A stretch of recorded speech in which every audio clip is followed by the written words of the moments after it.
Item one, always the most, yeah, it's more or less the first question we get when we are running a project. What's the discount we can negotiate on Microsoft? And it's always a difficult question because it's really depending on the case. And that's not the answer our clients often would like to hear, but yeah, it's the reality. Today, we're gonna zoom in what has been changing in the past year when it comes to discounting.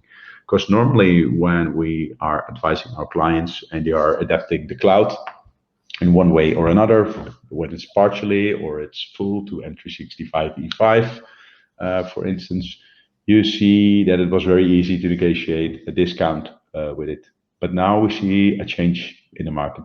We see a change when it comes to yeah, cloud adoption. So, for instance, in the country where Floris and I live in the Netherlands, we see a high percentage of cloud adoption, and that makes it very easy for Microsoft, yeah, to do a negotiation. And I'm going to now explain why. So let's take an average case. We had a client with an M365 E3 for everyone in their organization.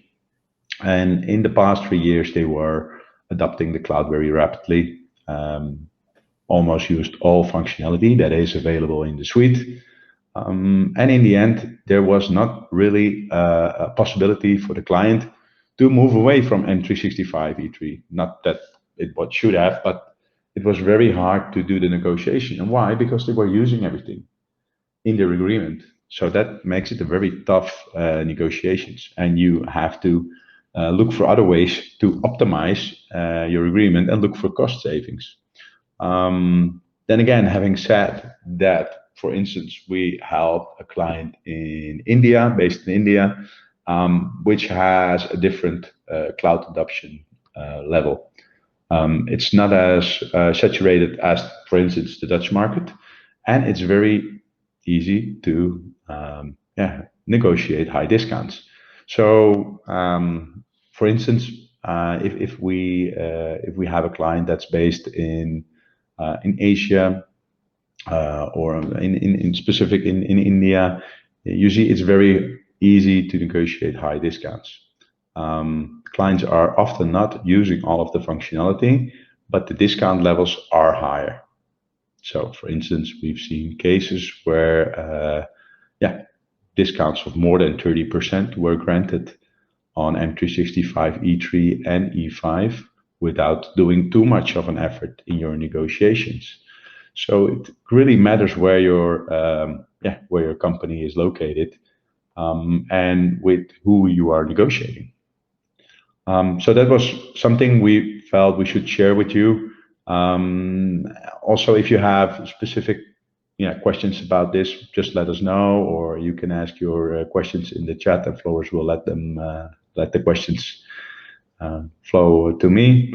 But we think it was good to share this with you because it's something that's a hot topic here in the Netherlands, reducing discounts.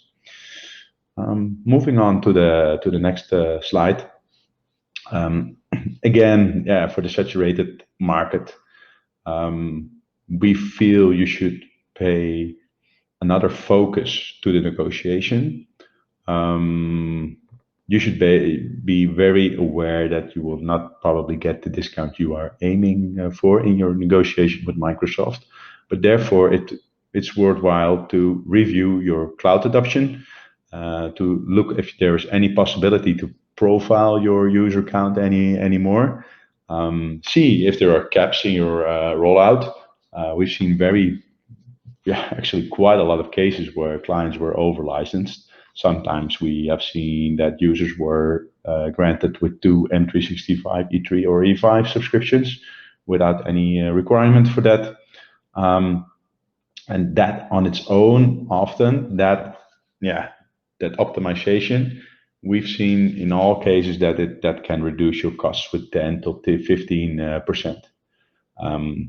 Yeah, and preparation is key. So if you have done your homework, yeah, we've paid a lot of attention in that. Also in the negotiation clinic we've done recently, your preparation is key. So if you have done your homework, yeah, then you will probably go through a smoother negotiation. But again, if you are in the saturated market, it will be hard to negotiate a very high discount.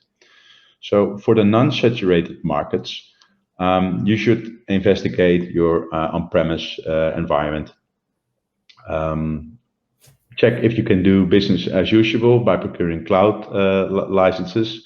So if you are using still on-prem technology, but for instance, M360 E3 or E5 has a lot of on-premise license coverage in it.